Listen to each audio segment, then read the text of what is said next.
I'm Gunilla Peterson. I'm a veterinary surgeon and a life coach, and I'd just like to give you some tips about how to dealing with life.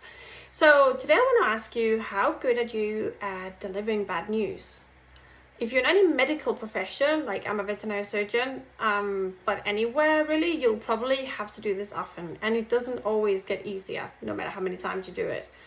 Last week I had to call an owner in the morning to say I had made the decision to put their dog to sleep overnight. The owners hadn't had any of their phones switched on during the night, so the dog was suffering at the hospital, was getting worse and worse. So I really had no choice, but still it was a tough one. I have to prepare myself for calls like that. I have to breathe, I have to stop for a second. And when the owners picked up, I explained what had happened as gently as possible, and then I waited for the reaction. And right there, that is what we worry about when we have to tell someone something we assume they'll take badly. How are they going to react? It could be something much less dramatic than the call I had to make. It could be like telling our friend we can't come to their wedding after all, or tell a customer we don't have something important to them in stock, or tell our partner we scratched the car. At the core of our worry, having to deliver this news, what it really is about is, what do I make it mean about myself if people get upset or mad? It is as if being the messenger delivering this news, and sometimes being the responsible for what has happened, we're also responsible for the receiver's feelings. And coming from that, what they might say to us or do that will in return make us feel bad. So we desperately rehearse what we're going to say and when, if we tell them at all, trying in vain to control how they may react.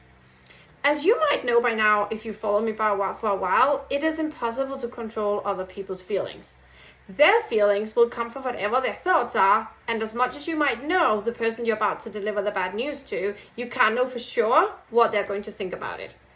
If you're calling a client you might not even have met before, you can imagine how impossible it is to control their reaction in any way or form. So stressing out over it gives you zero reward. What you want to do is check in with yourself and decide how you want to deliver the message in a way you can stand up for. For me, that means being honest, and if an apology is owed, deliver it at the same time. And then stop talking and let the message sink in. And this can be really hard.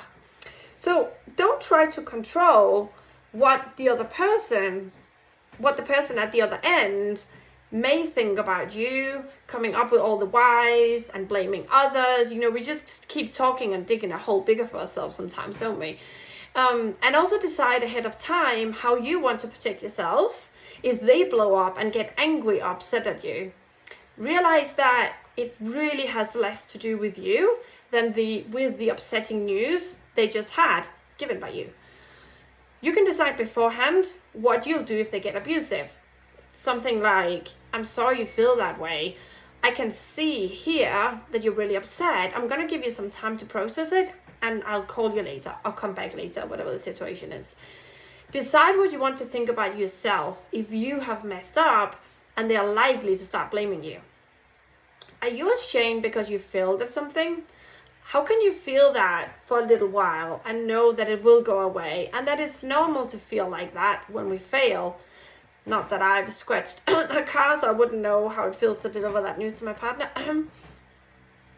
It's easy to get reactive when the emotions are riding high and wanting to lash back at the other person. It's important though to let them have their feelings and let them work through them, and not try to change that, because one, you can't, and two, they might think you're trying to gaslight them. So to sum it up, before a difficult phone call or coming home to deliver some bad news, take a breath and think about how you want to show up for you. So when you look back from the future, how you behaved, that you can stand up for that and be proud of how you are. Don't try to control how the other person is going to react, because you can't. Let them have their feelings and realize it's not about you, but the news you delivered. Decide beforehand how you're going to want to react if they get abusive in any way. And also decide about beforehand what you're going to think about yourself. Like, the bad news might be caused by you, or there might just be you delivering some bad news you've heard. But make sure you have yourself to fall back on, and how you're gonna think and about yourself, especially if it is your fault at the end of the day. If you frequently freak out over situations like this and you don't know how to handle them, coaching might be a right fit for you. Because in coaching, you learn how to be more aware of how you're thinking and feeling, so you can be proactive and not react like a rabbit in the headlights and cause a bigger issue than it might be in the beginning.